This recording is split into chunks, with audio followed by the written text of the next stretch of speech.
I'm joined now by Congressman Rajna Krishnamoorthi, who's a member of the House Intelligence Committee, who you heard in that hearing just a few moments ago. Thanks so much for taking the time. Thank you, Jim. First, let me ask you a basic question. Did putting this information on an insecure platform and then shared with the journalists put U.S. service members' lives potentially at risk? Oh, absolutely. Basically what you're doing when you put this information on the platform is you're making it potentially vulnerable to surveillance by adversaries and potentially ultimately the Houthis in this case. Remember, just to refresh your viewers' recollection, Secretary Hegseth is basically telling people what's going to happen hours in advance of the attack. So he says, at 12:15 p.m. Eastern time, F-18s are taking off in the first strike.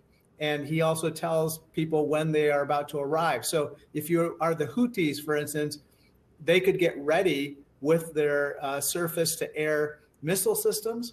And they have sophisticated ones, and that would be very dangerous for our pilots.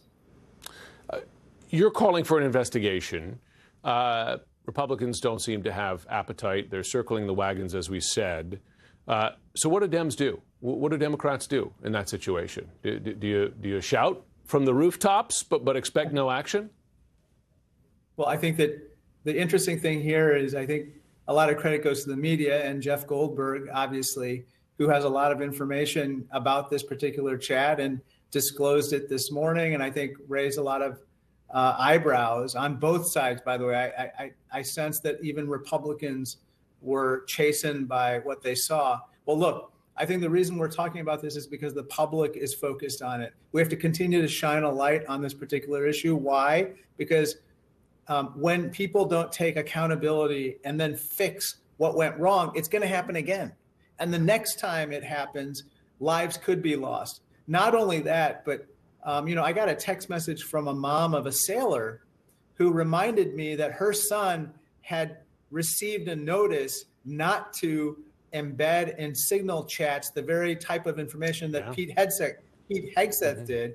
And if he had done what Pete Hegseth did, he would be court-martialed or worse. And so, you're looking at junior officers who are looking up at Hegseth, and I fear that they might take that as a cue to use Signal or WhatsApp or, God forbid, SMS to transmit classified information.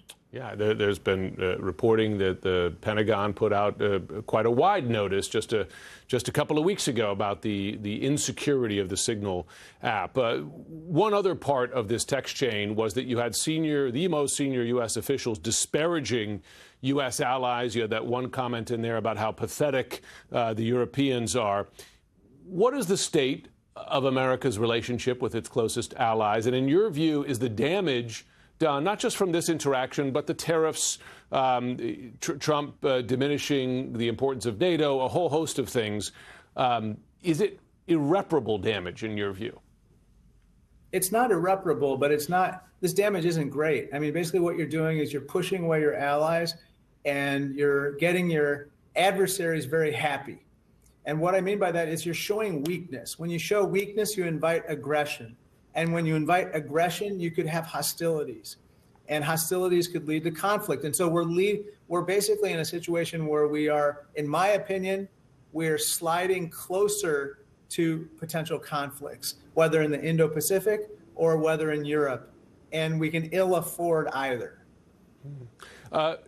There are, as you know, there's a new announcement today from President Trump that he is imposing auto tariffs of 25% on all autos made outside the U.S.